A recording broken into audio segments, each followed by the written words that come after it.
Hello বন্ধুরা, তোমরা যারা এতদিন থেকে কলকাতায় আসো তারা হয়তো বা জানো কি না জানি না। আমি আজ যেহেতু জানলাম, কলকাতার মধ্যে সবথেকে কম রেটের মধ্যে মাত্র 250 টাকার মধ্যে কিভাবে তোমরা কোনো হোস্টেলে থাকবা, সেই হোস্টেলের খবর আজ আমি তোমাদের দিতে যাচ্ছি। বন্ধুরা, তোমরা অবশ্যই আমার চ্যানেলটিকে সাবস্ক্রাইব করো এবং আমার পাশে থাকিও। ভিডিওটি অবশ্যই শেয়ার করে দিও। তাহলে আসো ভিডিওটি শুরু করি। তোমরা কিভাবে সেই কম রেটে 250 টাকার হোস্টেলে যাবা, আজ আমি তোমাদের সেটা দেখাবো।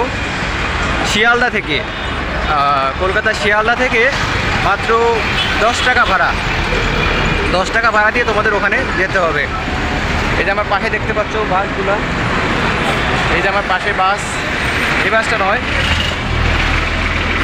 এটা নয়, ওই যে সামনে দেখো ব্লু কালার যে বাসটা দেখা যাচ্ছে, সে ব্লু কালার বাসে তুমি উঠলেই তোমার মনে করো নাকোদা মসজিদ যেতে হবে, মাত্র 10 টাকা ভাড়া। বন্ধুরা, তাহলে আসো বন্ধুরা, কীভাবে যাওয়া যায় আমি তোমাদের নিয়ে যাই। ওকে বন্ধুরা, তোমরা বাসে ওঠার পর বাসের কন্ডাক্টরকে বলবা যে আমি নাকোদা মসজিদ যাব।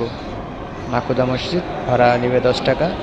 আর সকাল সকাল আসলে মনে করো 10 মিনিটের মধ্যে চলে যাওয়া যায় নাকোদা মসজিদ। 10 টাকার মধ্যেই চলে যাওয়া যাবে ওখানে। দেখো আমরা বন্ধুরা এসে গেছি। এই দিক থেকে দেখা যাচ্ছে, ওই দেখো এখানে রোডে নামার পরেই ওই মসজিদ দেখা যায়, যে দেখো নাকোদা মসজিদ, হাতের বাম সাইডে নাকোদা মসজিদ। তোমরা এই রোড দিয়ে সোজায় চলে যেতে হবে। সোজা মনে করো 5 মিনিটের মধ্যে হাঁটতে হবে। এই দেখো বন্ধুরা, সামনে এই যে দেখো সাইনবোর্ড, এই যে এই গলির ভিতরে হোস্টেলটা, এই গলির ভিতরে ঢুকতে হবে। উপরে দেখো সাইনবোর্ড দেওয়া আছে, আমি ডিটেলস ডিসক্রিপশন বক্সে দিয়ে দেবো। এই যে ভিতরে এসে দেখতে পাবে এই যে new Shamsi guest house, new Shamsi guest house. এই দিক দিয়ে দোতলার উপরে যেতে হবে। এই দেখো বন্ধুরা, এই যে এইটা, এই যে ভিতরে এখানে বসে আছে এই যে এই দাদা ইনি সব কিছু করায় আর কি। তোমাদের বাংলাদেশি হলে পাসপোর্ট দেখাইতে হবে, আর ইন্ডিয়ান হলে আধার কার্ডের হলেই হয়ে যাবে। মাত্র 250 টাকাতে তুমি এখানে সুন্দর একটি রুম পেয়ে যাবা। আমি ছিলাম এবং অনেক ভালো মনে হলো, মোটামুটি ভালো মানের রুম 250 টাকাতে। চলো তোমাদের রুমটা আমি দেখাই। এই দেখো রুমটা তোমরা দেখতে পাচ্ছ, এই যে একটা রুমটা মোটামুটি ভালোই, খারাপ না। এই রুমে আমি ছিলাম।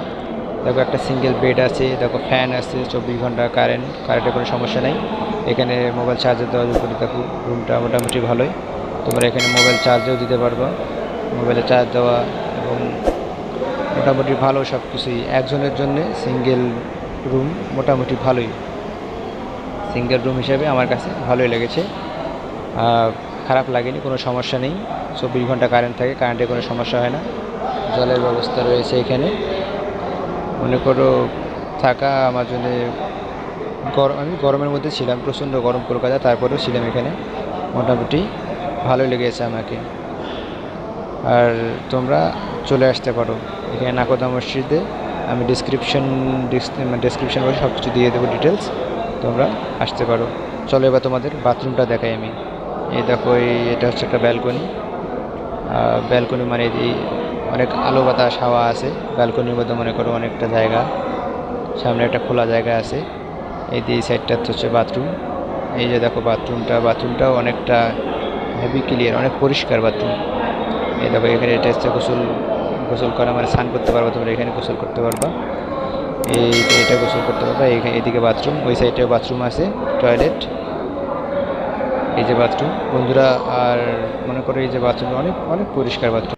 আর তোমাদের যদি কোনো কোশ্চেন থাকে আমাকে কমেন্টের মাধ্যমে জানিও, আমি অবশ্যই তোমাদের সব প্রশ্নের উত্তর দেবো। ধন্যবাদ বন্ধুরা।